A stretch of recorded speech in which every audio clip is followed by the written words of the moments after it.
Pertemuan dengan Samin Surosentiko, awal mula ajaran Samin.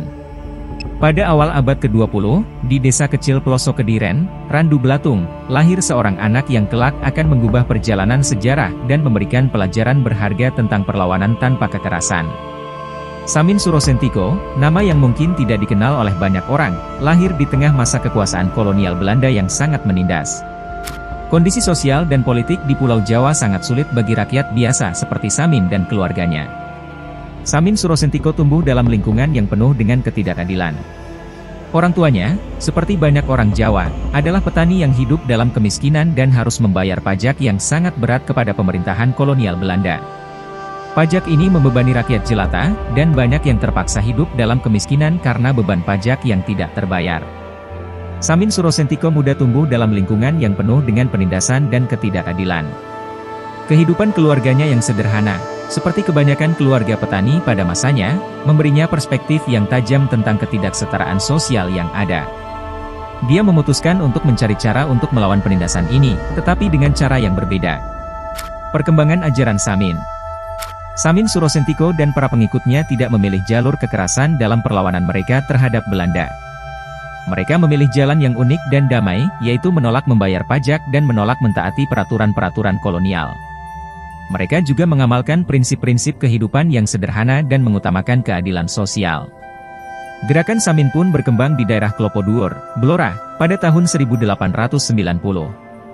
Dari sana, gerakan ini menyebar dengan cepat ke desa-desa lain di sekitarnya. Samin Surosentiko dan para pengikutnya membawa pesan keadilan sosial dan ketidaksetujuan terhadap penindasan kepada banyak orang. Perlawanan Samin terhadap Belanda tidak hanya berhenti pada menolak membayar pajak, tetapi juga mencakup pemikiran tentang kehidupan yang lebih adil dan sederhana. Mereka menolak kapitalisme dan menjalani kehidupan sesuai dengan prinsip-prinsip kepercayaan mereka.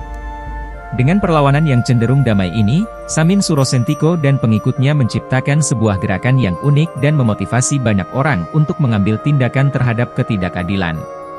Kesederhanaan dan keadilan menjadi pilar-pilar perlawanan mereka, dan nilai-nilai inilah yang akan menjadi landasan bagi ajaran Samin yang diteruskan ke generasi selanjutnya. Bagian 2, Ajaran dan Nilai-Nilai Samin, Kepercayaan dan Kebijakan Hidup Sikap. Seiring berjalannya waktu, ajaran Samin berkembang menjadi sebuah sistem kepercayaan yang unik dan menginspirasi. 5 ajaran pokok Samin menjadi dasar bagi kebijakan hidup mereka. 1. Tidak bersekolah. Bagi Samin, pendidikan formal tidak selalu menjadi jalan kebijakan hidup yang benar. Mereka lebih menekankan pendidikan melalui pengalaman sehari-hari dan nilai-nilai yang diteruskan dari generasi ke generasi.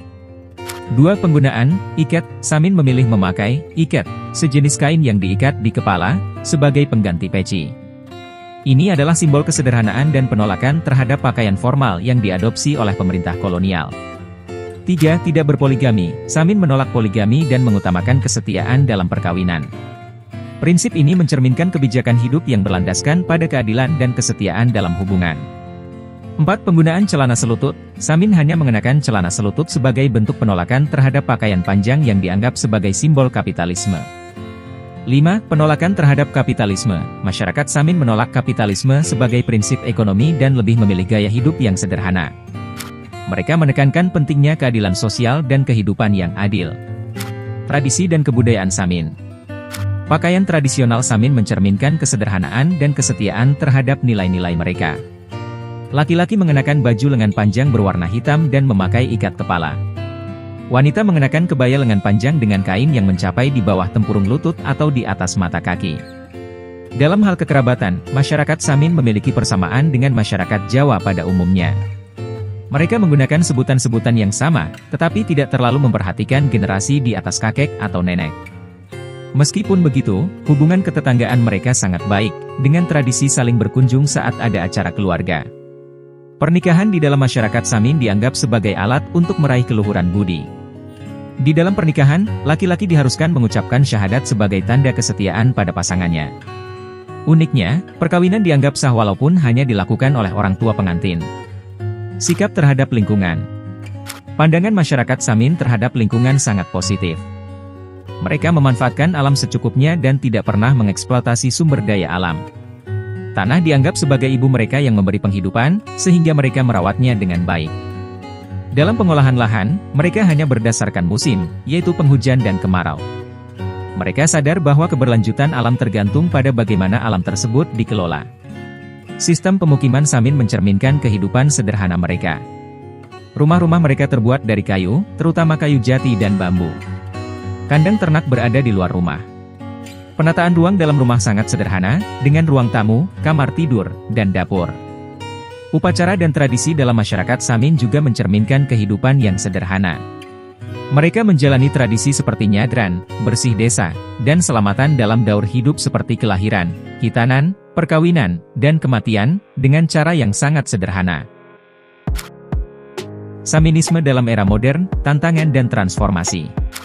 Dengan masuknya era modern dan globalisasi, masyarakat Samin tidak terhindar dari perubahan besar yang membawa tantangan baru ke dalam kehidupan mereka. Perkembangan teknologi dan penyebaran budaya global telah membawa transformasi yang cepat, menghadirkan pertanyaan baru tentang bagaimana mereka mempertahankan nilai-nilai tradisional mereka di tengah-tengah modernitas yang terus berkembang. Perubahan di masyarakat Samin. Perkembangan teknologi modern telah memasuki desa-desa Samin. Penggunaan traktor dan pupuk kimia dalam pertanian, serta penggunaan peralatan rumah tangga modern dari plastik dan aluminium, telah merubah cara hidup mereka. Namun, meskipun teknologi baru ini masuk, masyarakat Samin tetap mempertahankan nilai-nilai tradisional mereka, seperti kesederhanaan, keadilan, dan keberlanjutan. Tantangan yang dihadapi oleh masyarakat Samin bukan hanya dari luar, tetapi juga dari dalam komunitas mereka sendiri. Generasi muda mungkin memiliki pandangan yang berbeda tentang cara hidup modern, dan ini menciptakan ketegangan antara nilai-nilai tradisional yang diwariskan oleh leluhur mereka dan pengaruh modernitas yang terus berkembang. Pemertahanan lingkungan dan kebudayaan. Meskipun terdapat perubahan dalam pola hidup mereka, masyarakat Samin tetap teguh dalam kebijakan mereka terhadap lingkungan. Mereka tetap memanfaatkan sumber daya alam dengan bijak, mengingatkan diri mereka sendiri bahwa keberlanjutan alam tergantung pada pengelolaannya. Masyarakat ini terus menjaga prinsip-prinsip kesederhanaan dan keadilan dalam kehidupan sehari-hari mereka. Pada tingkat kebudayaan, tradisi-tradisi Samin seperti upacara nyadran dan selamatan tetap dijalankan. Namun, mereka menghadapi tantangan untuk mengajarkan nilai-nilai ini kepada generasi muda, yang hidup dalam dunia yang semakin terkoneksi dan terpengaruh oleh budaya luar. Samin Surosentiko dan para pengikutnya mungkin telah menghadapi Belanda dalam bentuk perlawanan tanpa kekerasan, tetapi saat ini, mereka dihadapkan pada tantangan baru dalam bentuk modernitas yang cepat. Bagaimana masyarakat Samin merespon tantangan ini dan mempertahankan kebijakan hidup mereka di tengah-tengah perubahan yang terus berkembang akan menjadi cerita yang menarik untuk diikuti dalam perkembangan mereka di masa depan.